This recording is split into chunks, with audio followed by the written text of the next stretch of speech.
माझे ना आई पप्पा आले होते पुण्यात बरेच दिवसाने. त्यात रविवार म्हणजे तिखटवार. हा चान्स आम्ही कसा सोडणार. मस्त नॉनव्हेजचा बेत केला. GBSला घाबरलेल्या करुणाने चिकनचा त्याग करून मटणच आणलं.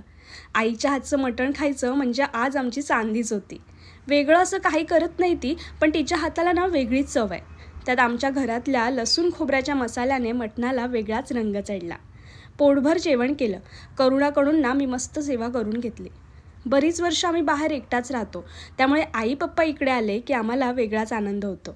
त्यांच्यासाठी हे करू की ते करू असं होतं. मला त्यांचा सहवास फक्त 1 दिवसासाठीच भेटणार होता, त्यामुळे करुणाच्या घराजवळच असणाऱ्या मॉलला मी फिरायला गेलो. पप्पांना इतक्या विनवण्या केल्या, पप्पा हे घ्या ते घ्या, पण नाही, ते प्राईस टॅग बघत आणि वस्तू पुन्हा जागेवर ठेवत. खिशात पैसे असतानाही विनाकारण ते गरज नसलेल्या गोष्टींवर पैसा खर्च करत नाहीत. आम्ही व्यवस्थित शॉपिंग करावी आणि हातात ओझं होऊ नये म्हणून आमची लेडीज बॅग पण पप्पा सांभाळत होते. इथे ना त्यांचं आमच्यावरचं फक्त अमाप प्रेमच दिसतं.